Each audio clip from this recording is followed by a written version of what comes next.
우리는 지난 시간에 죄가 어떻게 해서 우리 가운데 들어오게 되었는지 그 내용을 살펴보았습니다. 그리고 무엇보다도 이 사단이 얼마나 간교한지 자신의 정체는 숨기고 뱀을 통해서 그렇게 하와에게 유혹했다라는 그런 말씀 우리가 나누게 되었습니다. 여러분, 한번 지난 시간에 우리가 받은 교훈을 한번 기억해 보십시다. 죄가 우리 가운데 들어오기 이전에 먼저 우주적인 사건, 영적인 사건이 있었다고 말씀을 드렸죠. 여러분 기억하세요? 하나님께서 지으신 천사 중에서 가장 탁월한 이 루시퍼가 타락을 하게 되었고요. 그 타락의 이유는 하나님과 같아지려고 하는 그런 교만한 마음 때문이라는 것 여러분 아셨을 것입니다. 그리고 천사의 무리들 가운데 3분의 1을 부추겨서 자신의 수하로 만들고, 그리고 공중의 권세 잡은 자로서 그렇게 영적인 세계를 장악하는 그런 일이 있었습니다. 그런 상황 속에서 이제 사단은 하나님께서 창조하신 가장 아름다운 존재인, 존귀한 존재인 사람을 타락시키기 위해서 뱀을 통해서 유혹을 하게 되었습니다. 여러분 기억하세요? 뱀은 기본적으로 사단의 기본적인 전략은 자신을 숨기는 거죠. 그래서 이것을 우리가 이길 수 있는 유일한 방법은 투명하는 거예요. 그죠? 그리고 신실함으로 우리가 뱀의 유혹을 이길 수 있다, 죄의 유혹을 이길 수 있다라는 그런 교훈을 우리가 살펴보았습니다. 또 한 가지 우리가 이 죄의 유혹을 이길 수 있는 그런 어떤 방법, 지난주에 우리가 살펴보았던 것처럼 뱀은요, 하와가 아닌 사람 중에서도 약한 존재인 하와에게 다가와서 유혹을 했다는 거죠. 그러니까 우리의 약점을 극복하자, 그죠? 우리가 약점을 또 하나님의 은혜로 말미암아 이겨내자. 그래서 우리가 유혹을 이길 수 있다라는 그런 비결을 깨닫게 되었습니다. 자, 이러한 말씀을 우리가 묵상해 보면서 죄에 관련돼서 우리가 조금 먼저 딱 단도리 해놓고 넘어가야 될 부분이 있어요. 그것은 뭐냐면, 여러분, 죄의 기원은 하나님이 아니라는 것을 우리가 인정할 필요가 있습니다. 믿으시면 아멘. 하나님은 우리에게 죄를 만들어 주시지 않으셨어요. 죄를 창조해 주지 않으셨다는 거예요. 그래서 하나님은 죄의 기원이 아니다는 것, 먼저 우리가 딱 정리해놓고 넘어가면 우리가 말씀을 이해하기가 더 쉽습니다. 또 하나, 우리가 더 한 가지 더 생각을 해본다면, 죄는요, 사람 밖에서 들어온 거예요. 그죠? 뱀의 유혹을 통해서 사람에게 들어왔다는 것, 이것도 우리가 꼭 기억해야만 하는 그러한 영적인 교훈이라고 할 수가 있겠습니다. 그러나 여러분, 그럼에도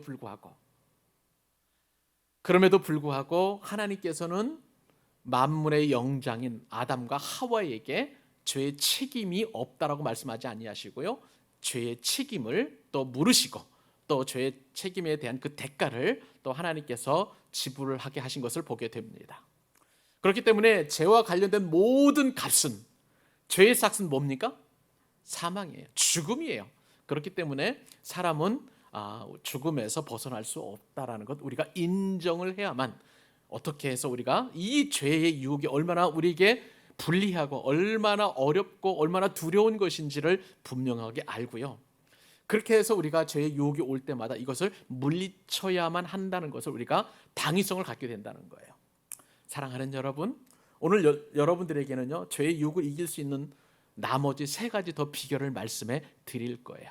오늘 기도자가 그 내용을 미리 숙지를 하고 같이 또 마음을 나누게 되었는데, 여러분, 이 지난주에 우리가 죄를 이길 수 있는 2가지 비결 우리가 배웠고, 오늘 3가지 비결, 총 5가지 비결을 우리가 이제 살펴볼 터인데, 이 비결을 우리가 내 마음 속에, 내 영혼 속에, 그리고 내 신앙 속에 잘 간직해서 죄의 유혹을 이겨내는 승리자가 될 수 있기를 간절히 소망합니다. 자, 그러면 3번째 순서가 되겠죠. 어떻게 하면 우리가 죄의 유혹을 이길 수 있을까? 그것은요, 우리가 유의해야 될 것이 있는데, 그것은 뭐냐면 유혹의 언어를 유의해야 한다는 것입니다. 따라서 한번 해보십시다. 유혹의 언어를 유의하라. 맞아요. 우리가 유혹의 언어를 유의해야 합니다. 여러분, 한번 생각을 해보세요. 짐승을 말은 할 수 있습니까? 없습니까? 여러분들이 데리고 있는, 키우는 강아지나 고양이하고 얘기할 수 있어요? 표정은 볼 수 있겠고, 그 다음에 뭐 어떤 행동을 통해서 유출할 수 있겠지만 말은 할 수 없잖아요. 대화는 할 수 없잖아요. 그런데 성경에는 딱 두 번 짐승이 말을 하는 그런 장면이 나오는데 첫 번째가 오늘 본문이에요. 자, 오늘 본문 같이 한번 우리 읽어보십시다. 창세기 3장 1절이죠. 자, 시작. 그런데 뱀은 여호와 하나님이 지으신 들짐승 중에 가장 간교하니라. 뱀이 여자에게 물어 이르되 하나님이 참으로 너희에게 동산 모든 나무의 열매를 먹지 말라 하시더냐. 여러분, 이 말씀을 보면은요, 짐승이 대화를 한다는 것, 말을 한다는 것 참 특이한 일이고 있을 수 없는 일인데, 그런데 사탄은요, 이 언어를 통해서, 말을 통해서 사람을 유혹한다는 사실입니다. 본문에서는 아주 특이하게 이제 짐승인, 들짐승 중에 가장 간교한, 지난 시간에 우리가 간교하다는 표현 우리가 깨닫게 되었죠? 살펴보았죠? 영리하다, 지혜롭다, 슬기로운 그런 말이었는데 이것이 사탄과 결합을 하니까 죽이는 쪽에, 사람을 죽이는 일에 아주 영리하게, 슬기롭게, 그리고 지혜롭게 이 말이 쓰였다는 것이 참 안타까운 그런 상황이 되었습니다. 자, 오늘 본문에서 이렇게 짐승이 대화를 하는데 또 하나의 짐승이 말하는 장면은요, 민수기 22장에서 나옵니다. 여러분, 민수기 말씀을 이제 우리가 성경을 상고하고 그 다음에 여러분들 아마 통독하셨을 터인데, 민수기 22장의 내용은 이런 내용입니다. 이스라엘 백성들이 이제 출애굽을 했어요. 이제 가나안을 향해서 쭉 나가다 보니까 이 이스라엘 백성들이 가는 길목마다 엄청난 일이 일어나게 돼요. 그러니까 그 소문들이 이제 고대 근동에 쫙 퍼지게 되었습니다. 이 이스라엘 백성들에 대한, 그리고 또 그들을 도우시는 신인 여호와, 야훼에 대한 그런 내용들이 이제 고대 근동에 쫙 퍼졌는데 그 소식을 누가 듣게 되었느냐? 모압 왕 발락이라는 사람이 듣게 되었습니다. 가만히 보니까 이제 이 모압이 그 엄청난 이스라엘 백성들이 진군하면서 자신들도 해를 이제 주게 될 것은 이제 불을 보도 자명하니까 어떻게든지 이스라엘 백성들이 조금 이제 망했으면 좋겠어요. 그래가지고 그때 당시에 미디안에 있는 복술사 발람이라는 사람을 이제 초청을 합니다. 그리고 많은 이제 예물을 주면서 발락이 발람에게 부탁을 하죠. 발락 왕은 얘기합니다. 저 야훼를 신으로 모시는 사람들, 저 이스라엘 백성들을 좀 저주 좀 해달라는 거예요. 발람 역시도 그 야훼에 대한, 여호와에 대한 그런 어떤 소문을 들었고 이스라엘 백성들에 대한 소문을 들었기 때문에 처음에는 거절했습니다. 그런데 자꾸 동료를 하고 예물을 갖다 바치면서 저주를 하고 이렇게 하다 보니까 귀가 솔깃해진 거예요. 귀가 솔깃해진 거예요. 그래도 또 이 복술사, 이 사람 발람의 입장에서 보면 그것이 두려우니까 하지 않겠다라고 얘기했더니 나중에는 더 높은 관료를 보내와 가지고 발락 왕이 이제 이 발람에게 더 이렇게 높여주고 예물도 많이 갖다 주고 그렇게 이제 저주를 하라고 이렇게 부탁을 했습니다. 발람은 못 이기는 척하고 그것을 다 받고 이제 출발하려고 나귀에 탔어요. 그런데 그 앞길을 누가 딱 막고 있느냐? 하나님의 신, 여호와의 신이 딱 가로막고 있는 거예요. 나귀가 그것을 보고 기겁을 하게 되었습니다. 그러면서 막 발람을 태운 그 나귀가 요동을 친 거예요. 그러다 보니까 이 발람이 나귀에 탔던 발이 벽에 부딪혀가지고 상처가 깊게 나게 된 거예요. 그랬더니 발람이 화가 이렇게 나가지고 나귀를 막 때렸습니다. 그때에 매를 맞던 이 나귀가 발람에게 이야기를 했습니다. 자, 이렇게 해서 성경에는 짐승이 두 가지 이제 그렇게 이야기한 그런 상황이 이제 기록되어 있는데, 근데 오늘 본문에 보면 특별히 우리가 유의해 봐야 될 것은요, 이 사탄의 조종을 받는 뱀이 얼마나 간교하게 하와를 유혹하는지, 그것도 말로 유혹하는지를 우리가 자세히 볼 필요가 있습니다. 자, 본문에서 보니까 사탄은요, 의심을 불러일으키는 간교한 말을 한 것을 보게 됩니다. 여러분, 뱀이 질문한 내용을 잘 살펴보시기 바랍니다. 자, 우리가 읽었습니다마는 하나님이 참으로 너희에게 동산 모든 나무의 열매를 먹지 말라 하시더냐. 다시 한번, 하나님이 참으로 너희에게 동산 모든 나무의 열매를 먹지 말라 하시더냐, 그렇게 이야기합니다. 이 말에는요, 사단의 아주 간교한 말에 유혹이 들어가 있는데, 일단은요, 예전에 하나님께서 말씀하신 것은 여호와 하나님이 아담과 하와에게 말씀하신 거예요. 그런데 뱀은 여호와를 빼버렸어요. 그리고 하나님이라고 그렇게 이야기하고 있습니다. 여기에는요, 사탄의 의도가 숨겨져 있는데, 하나님을 여러 하나님 신들 가운데 하나로 그렇게 격화시킨 거예요. 여호와 하나님은 언약의 하나님이라고 말씀을 드렸잖아요. 한번 말씀하신 바를 반드시 이루시는 신실하신 하나님이라고 우리가 알고 있잖아요. 그런데 그냥 엘로힘, 엘이라는 그런 신들 가운데 하나의 존재로 뱀이 교묘하게 그렇게 말로 하나님의 존재를 격화시켜버렸다는 거예요. 그리고 더불어서 이 말은 어떤 의미를 가지고 있느냐, 여호와 하나님과 아담과 하와 사이에 언약을 맺게 되었는데, 언약의 당사자는 하나님과 사람입니다. 그런데 이 말에 따르면, 뱀이 하와를 유혹한 말에 따르면 하와를 언약의 당사자에서 빼버린 거예요. 그렇게 교묘하게 말의 유혹으로 그렇게 하와를 유혹하고 있는 것을 보게 됩니다. 자, 그리고 이 뱀의 말에는요, 하나님이 원래 말씀하신 그 말의 의미를 완전히 편집을 해버렸어요. 하나님의 말씀은 액면 그대로 우리에게 다가와야 됩니다. 그 말씀에 우리가 빼거나 그리고 붙여서는 전혀 안 되는데, 그렇게 해서는 안 되는데, 오늘 사탄이 얼마나 교묘하게 하나님의 말씀을 가감을 시켰는지 한번 살펴볼 필요가 있는데요. 우리가 예전에 살펴보았던 창세기 2장 16절과 17절, 그리고 오늘 본문 다시 창세기 1절하고 비교하면서 한번 보도록 하십시다. 우선 그래서 여러분들과 같이 한번 이 창세기 2장 16절 17절을 읽기를 원합니다. 한번 읽어보실까요? 시작. 여호와 하나님이 그 사람에게 명하여 이르시되 동산 각종 나무의 열매는 네가 임의로 먹되 선악을 알게 하는 나무의 열매는 먹지 말라. 네가 먹는 날에는 반드시 죽으리라 하시니라. 아멘. 자, 3장 1절 다시 한번. 하나님이 참으로 너희에게 동산 모든 나무의 열매를 먹지 말라 하시더냐. 여러분, 하나님이 말씀하신 것은 2절 말씀이었어요. 그런데 사단은 교묘하게 편집을 해서 한 절을 줄여버렸습니다. 압축을 시킨 것이죠. 자, 우리가 읽었던 것처럼 창세기 2장 16절 17절 말씀을 보니까 하나님께서, 여호와 하나님이 말씀하셨어요. 동산 각종 나무의 열매는 네가 임의로 먹되라고 이야기해 말씀하셨는데, 그런데 뱀은 동산 모든 나무의 열매를 먹지 말라 하시더냐라고 하면서 하나님의 말씀을 왜곡시킵니다.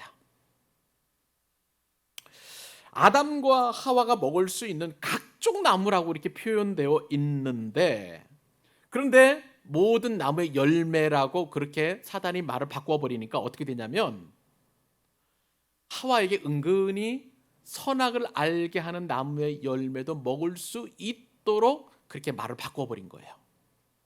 동산 각종 나무의 열매는 먹되 임의로 먹되 선악을 알게 하는 나무의 열매를 먹지 말라, 그렇게 표현했는데 하나님은, 그런데 사단은 그게 아니라는 거예요. 동산 모든 나무의 열매를 먹지 말라 하더냐. 약간 비슷하면서도 약간 다르다는 것을 여러분 이 말씀의 비교를 통해서 아실 것입니다. 여러분, 이게요 왜 중요하냐면요, 하와에게 자존심을 긁어버렸어요. 무슨 얘기냐? 하나님께서 이제 만물의 영장으로 하와를 만드셨어요. 하와 입장에서 보면 굉장히 자부심이 프라우드한 그런 일이었습니다. 그런데 하나님께서 만들 때는 언제고 모든 나무의 열매를 정말 먹지 말라 하더냐? 그러면 나는 뭐냐는 거예요. 나는 뭐냐는 거예요. 하나님께서 그렇게 존귀한 존재로, 하나님의 형상을 지은 존재로 모든 각종 나무의 열매를 먹으라고 해놓고서는, 근데 뱀의 말을 곰곰이 생각을 해보니까 모든 나무의 열매를 먹지 말라 할 때에 선악을 알게 하는 나무의 열매까지도 포함이 되어야 되는데, 그것을 빼버리니까 하와 입장에서 보면 굉장히 자존심의 상처가 되는 그런 내용이라고 할 수가 있겠습니다.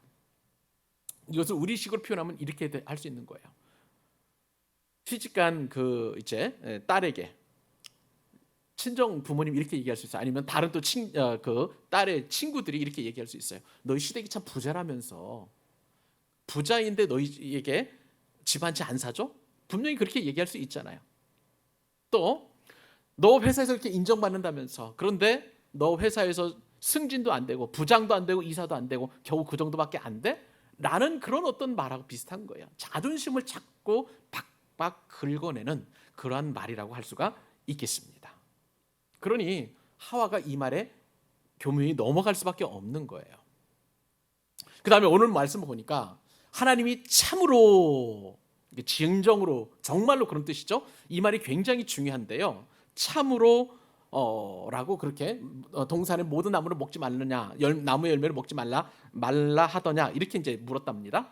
그런데 보니까 이 참으로라는 단어가 왜 중요하냐면, 만약 사탄이 하와에게 찾아와 가지고 하나님이 안 계셔, 내지는 하나님이 하신 말씀 모든 말이 다 거짓말이야라고 했다면 하와는 사탄을 완전히 이렇게 배제시켰을 것입니다. 더 이상 사탄의 말을 듣지 않았을 것입니다. 그런데 사탄이 교묘하게 말을 바꾸죠.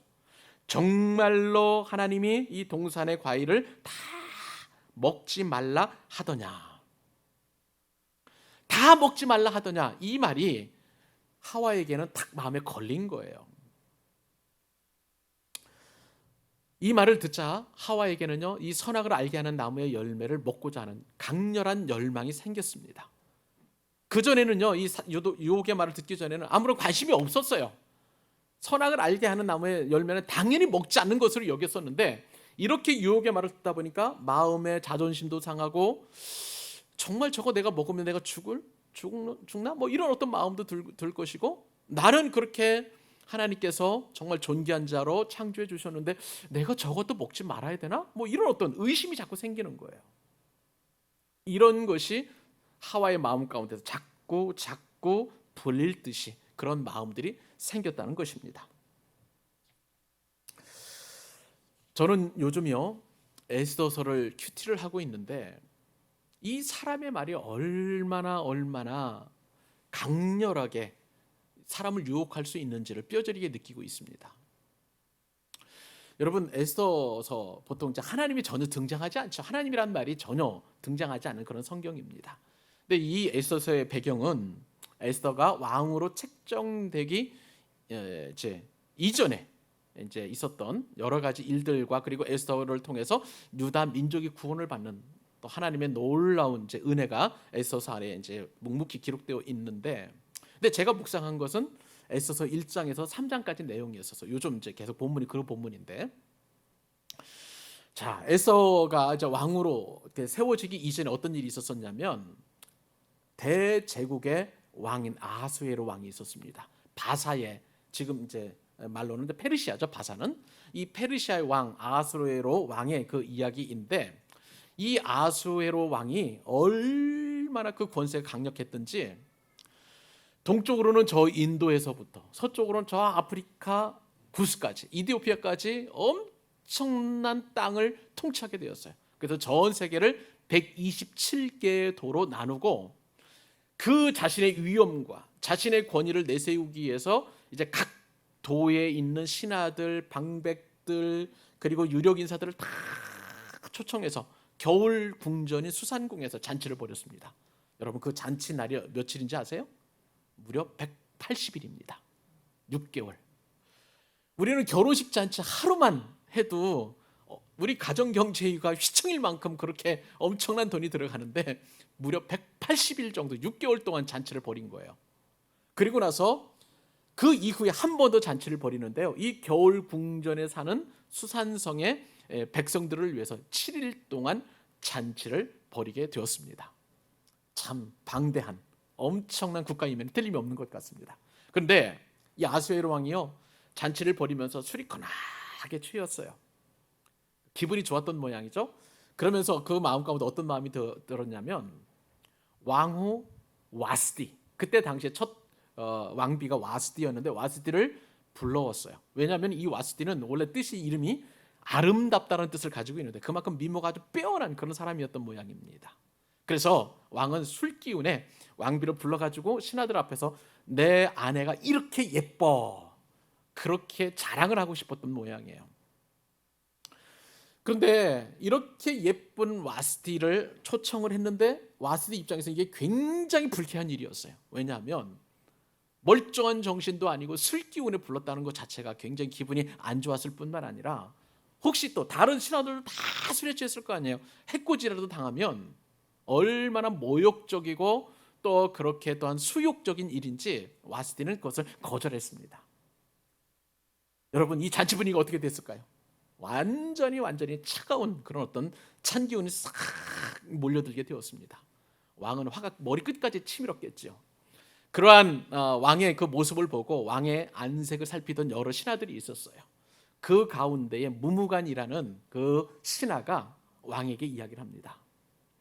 이 왕후를 어떻게 좀 해보고 싶은데 아하수에로 왕은 어떻게 할 수가 없었고, 그래서 왕애들에게, 현지아들에게 이제 물은 것이죠. 그 가운데 이제 무무간이 이야기를 합니다. 어떤 이야기를 하느냐?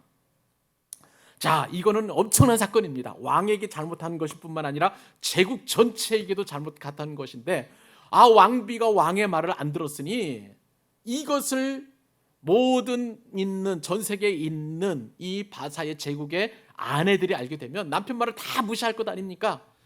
이번에 본보기를 보여야 됩니다 라고 그렇게 이야기를 한 거예요.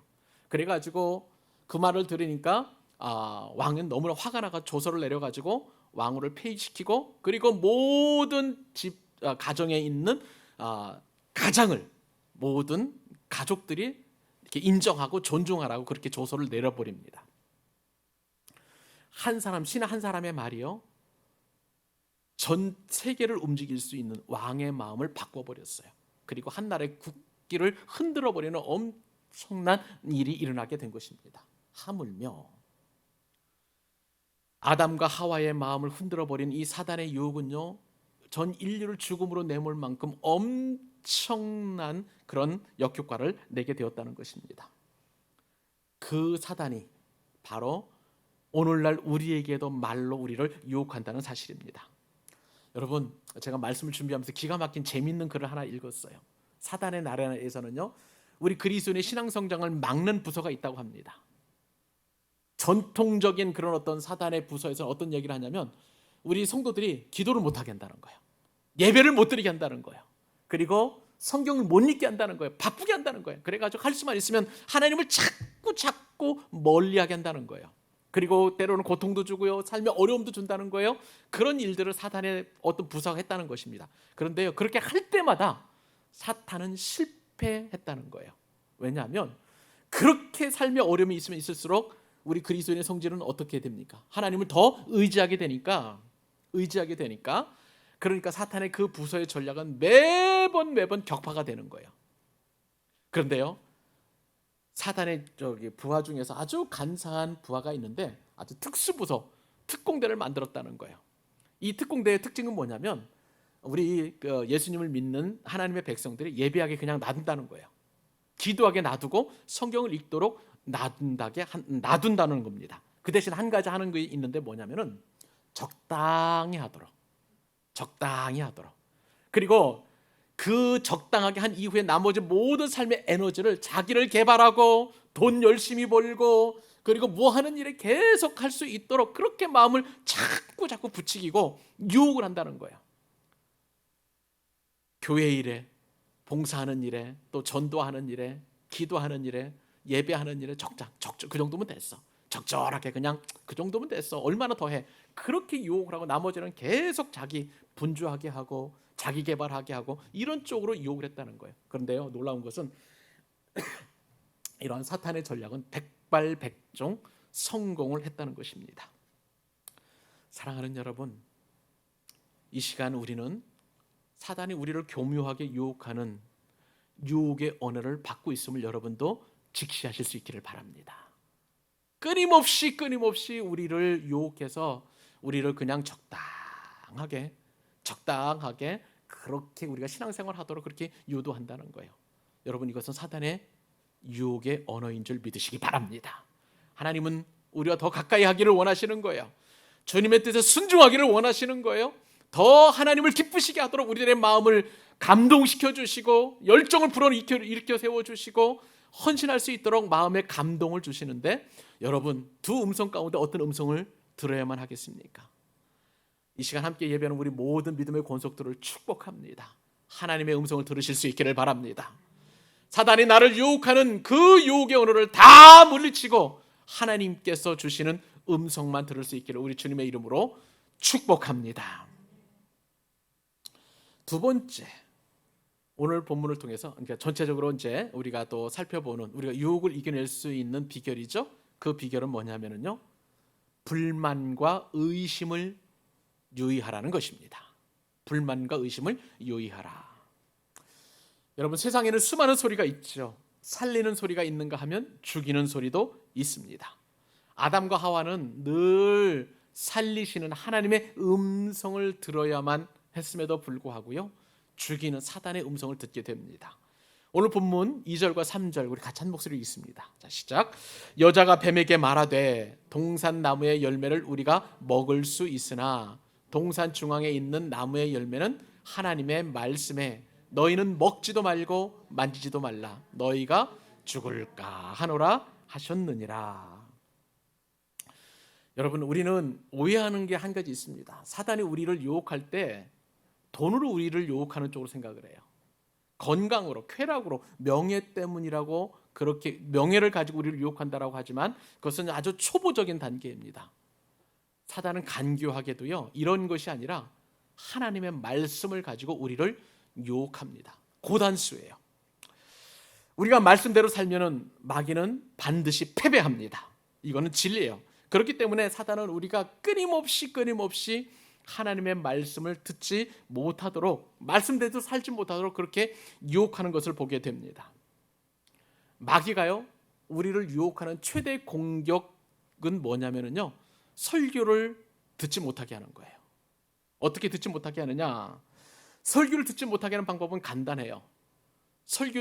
이 설교자에 대해서 미움을 갖게 하는 거예요. 내지는 성경을 가르치는 사람을 싫어하게 할 때에 설교가 아무리 유익하고 또 정말 하나님의 뜻을 전하기를 원해도 청중의 입장에서 보면 그 설교가 들려지지 않아요. 하나님의 음성을 들을 수 없게 되는 것을 보게 됩니다. 하와는요, 사단의 유혹을 받고 하나님의 말씀에 대하여 오해를 하게 되었습니다. 그 오해는 뭐냐면 바로 이제 의심을 하게 되었는데, 그 의심을 통해서 이제 불만이 생기게 되었습니다.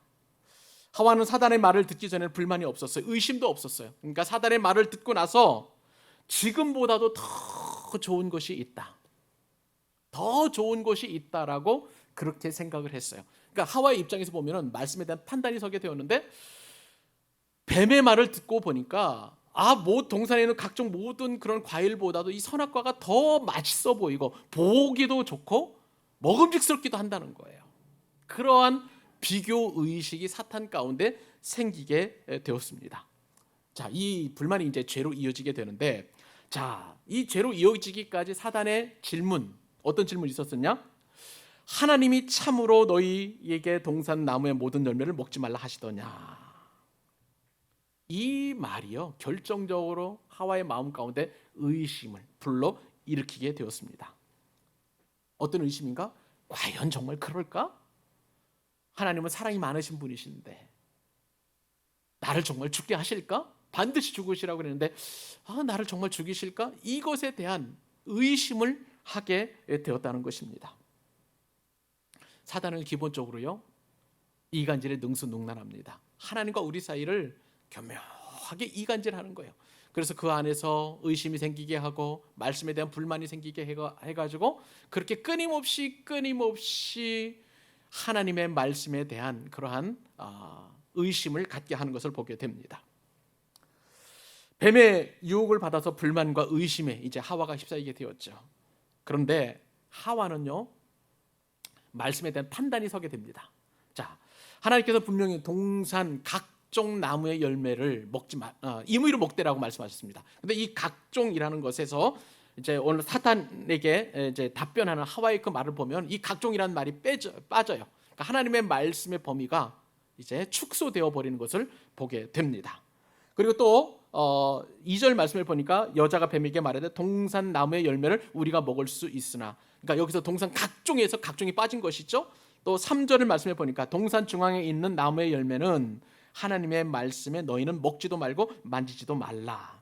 분명히 먹지 말라라고 이렇게 말씀하셨는데 여기에 보니까 하와가 어떻게 이야기를 하냐면 먹지도 말고 만지도 말라. 하나님의 말씀이 덧붙여진 것을 보게 됩니다. 왜곡된 것이죠.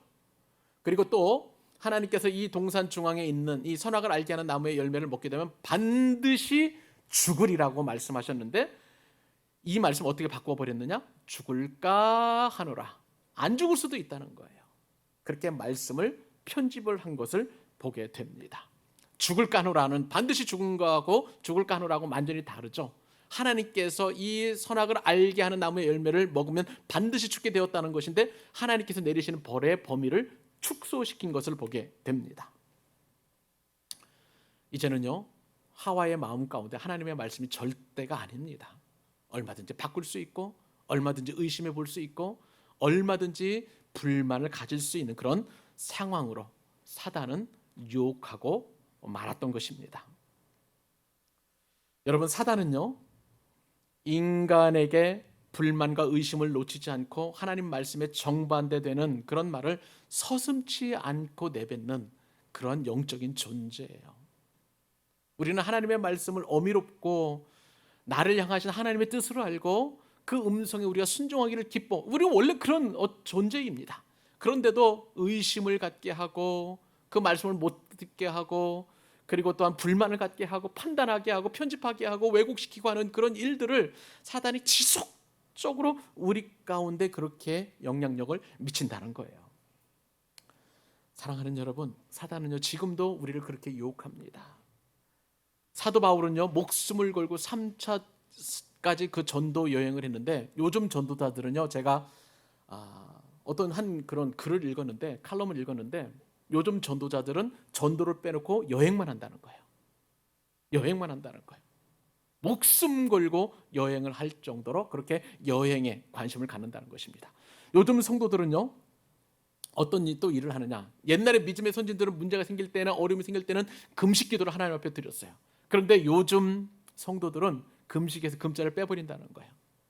그래서 먹는 일, 식도락에만 관심을 가지고, 그리고 먼 곳에 있는 곳에서 찾아가서 음식을 먹는 그런 일들이 비일비재한다는 것을 이렇게 이야기하는 그 글을 읽게 되었는데, 많은 생각을 하게 되었습니다.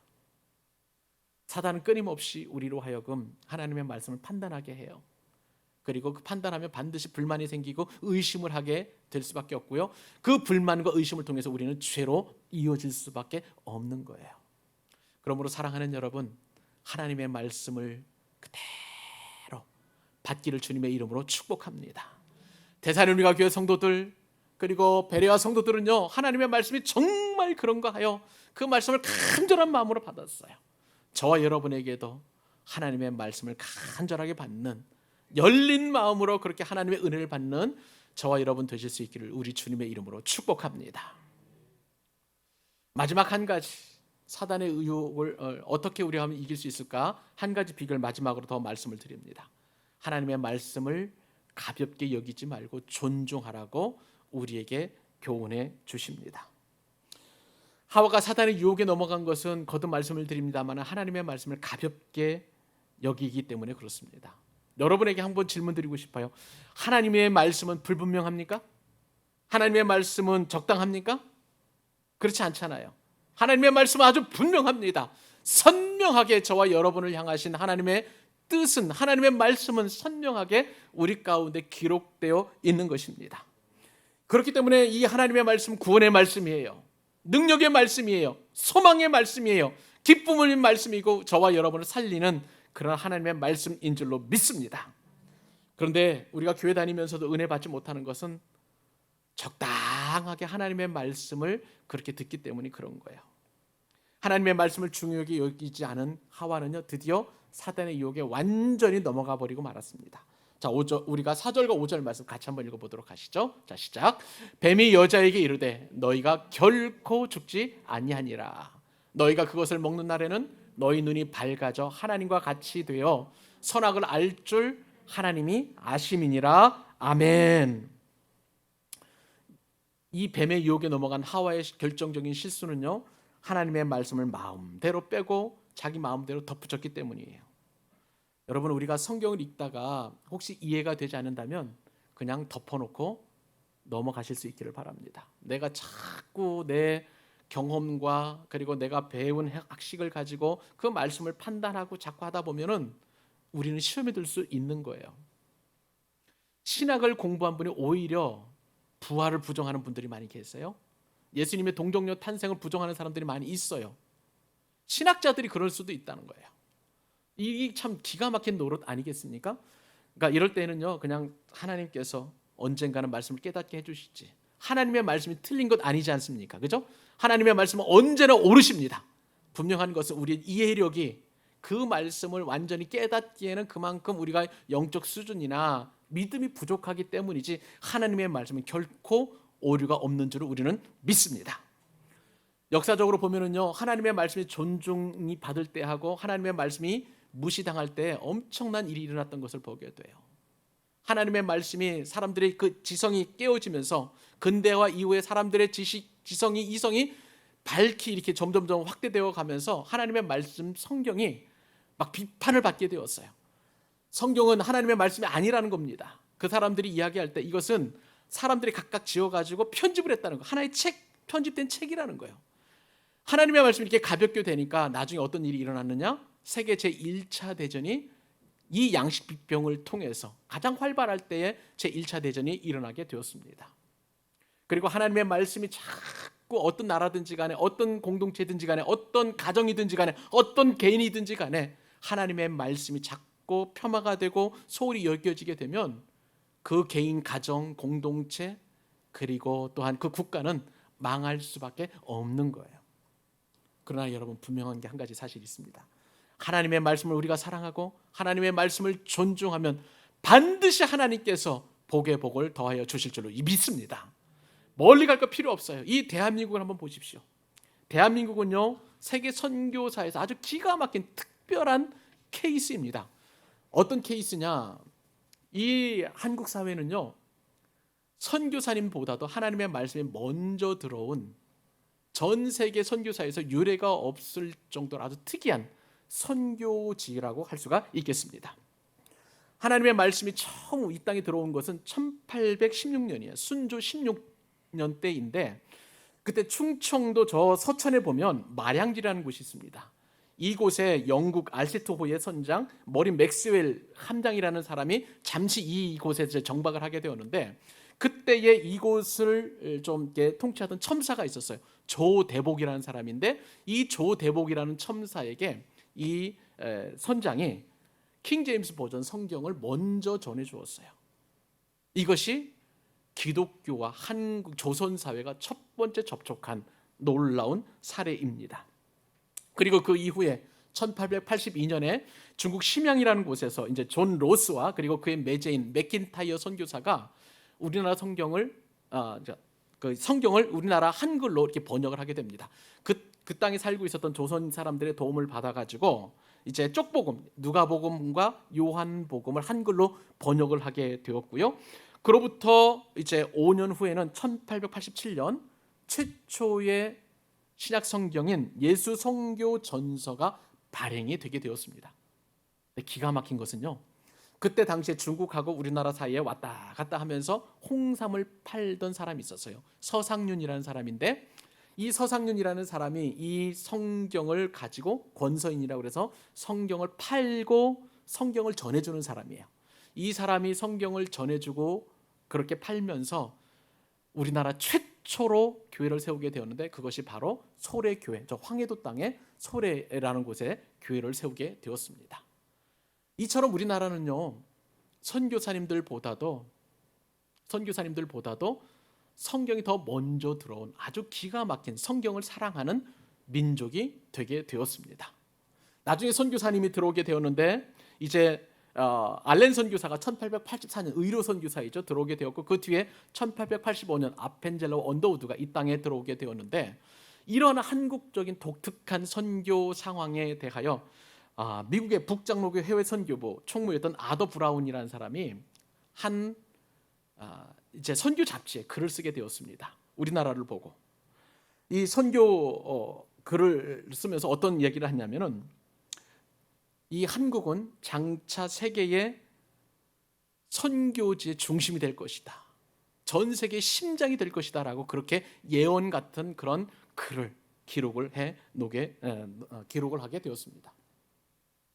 성경은요, 잘 풀지 않아도 그 자체로서 신비한 힘이 있어서 한 사회를 변화시킵니다. 한 국가를 변화시킵니다. 개인을 변화시키고 그리고 나라를 변화시키는 엄청난 능력이 있는 것입니다.